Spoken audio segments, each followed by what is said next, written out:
রায়হান রাফি শ্রীলঙ্কায় বসে এমন কিছু আপডেট দিল সেটা আপনার মাথা ঘুরে যাবে। রায়হান রাফি কি বলছে সেটা আপনাদের বিস্তারিত বলবো।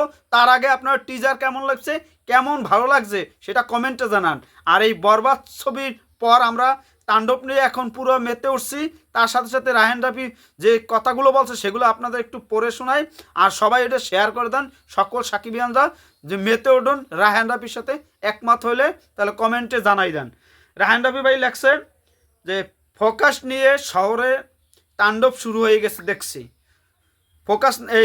ফোকাস নিয়ে তাণ্ডব শহরে পুরো সেয়ে গেছে, শহরে তাণ্ডব শুরু হয়ে গেছে। দর্শকরা একটি দারুণভাবে পছন্দ করছে, মানে দর্শকরা এটা দারুণভাবে পছন্দ করছে। রায়হান রাফির টিজারটা যেভাবে কাটছে ফোকাসড, এটা এক ঝলকে যা দেখিয়েছে তা কিন্তু দেশে শ্যুট করা। মানে এই যা দেখছেন সব কিছু কলম দেশে শ্যুট করা, এটা কোনো বাইরে কিছুই শ্যুট করা হয়নি। আমি শুধু এটাই দেখাতে চেয়েছি যে আমাদের দেশেও আন্তর্জাতিক মানে কিছু তৈরি করা সম্ভব। ফোরকাস্টে যা দেখেছেন সেটা কিছুই না, মানে যা দেখছেন এটা ফোরকাস্টে কিছুই না। মানে এখন তো বাংলাদেশের মাটিতে যা কিছু দেখছেন, শুটিংয়ে যা কিছু দেখছেন এটা কিছুই না।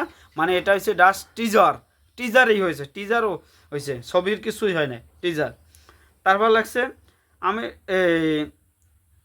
দর্শকরা ধারণাও করতে পারবে না যে যে তার জন্য তারা আরও কী কী রয়েছে। দর্শকরা ধারণাও করতে পারবে না যে তাদের জন্য আরও কী কী রয়েছে, মানে দর্শকরাও ধারণা করতে পারবে না তাদের জন্য কী কী রয়েছে, আরও কী কী চমক রয়েছে। আমরা যখন রাজশাহীতে শুটিং করছিলাম তার অনেকগুলো দৃশ্য সামাজিক যোগাযোগের মাধ্যমে লিক হয়ে গেছিলো। মানে রাজশাহীতে শুটিং যে হয়েছিল সেগুলোর ভিতরে অনেক কিছু লিক হয়ে গেছে। আমরা টেনশন ছিলাম যে কি করে রায়হান রাফি কি টিম করে, মানে এরা লিক মিক হয়ে যেতেছে, এটা অনেক কিছু আরও কি বলছে সেটা পড়লই। তারপর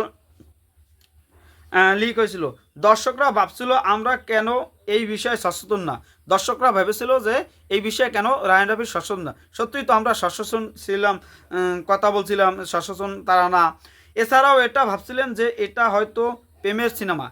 এছাড়াও অনেকেই ভাবছিল যে সাবিলা শাকিব খানের রোমান্টিক দৃশ্য ভাইরাল হইতেছে, ভাবছে এটা প্রেমের সিনেমা, তার জন্য এটা হচ্ছিল। তারপর লাগছে আমি শুধু এটুকুই বলবো তারা যা ভাবছে, আমি এটুকুই বলবো তারা যা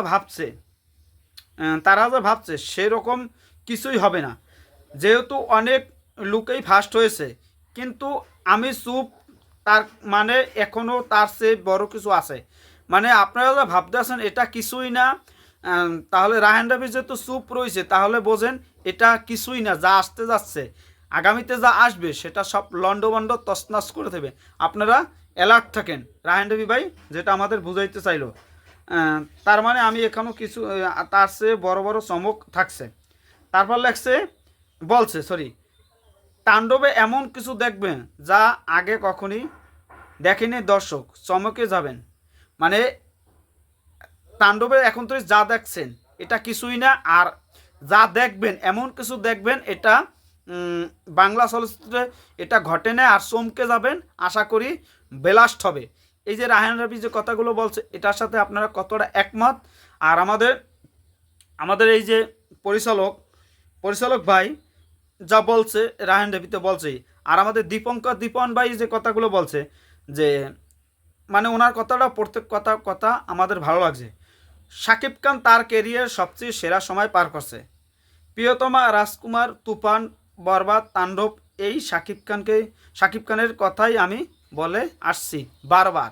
মানে আমরাও তো এইটা চাই যে শাকিব খান এইভাবে প্রেজেন্টেশন করো, এইভাবে অন্য লেভেল অন্য উচ্চতায় যাও, আমরা এটাই আশা করি। যাই হোক, সবাই ভালো থাকবেন আর ধন্যবাদ। আর মেগাস্টার শাকিব খানের কথার সাথে সাথে তাণ্ডবে এই যে রায়হান রাফির কথা, তাণ্ডবে এমন কিছু দেখবেন যা আগে কখনো দেখেননি, তাণ্ডবে এমন কিছু দেখব যা আগে কখনো দেখিনি। এটা নিয়ে আমাদের বিস্তারিত কথা বলছি। আর আপনাদের রায়হান রাফির কথার সাথে আপনারা কতটা একমত? আমার ফেস মনে হয় একটু কঠিন লাগতেছে, যে রাগান্বিতভাবে কথাগুলো বলতেছি, হাসি খুশিভাবে বলতে পারি নাই। যাই হোক, সবাই ভালো থাকবেন, ধন্যবাদ। অল সাকিব 6 ঘন্টা এই রেকর্ডটা করছে যে 34 লাখ প্লাস, এটা আমরা আশা করছিলাম, সেটাই হয়েছে। সবাই ভালো থাকবেন, ধন্যবাদ। জান শেয়ার করে দেন আর কমেন্টে জানাই দেন আপনাদের আপনাদের ভাবনা চিন্তা সব কিছু আমরা জানতে চাই। সবাই ভালো থাকবেন আর টিজার কেমন লাগছে সেটা কমেন্টে জানান।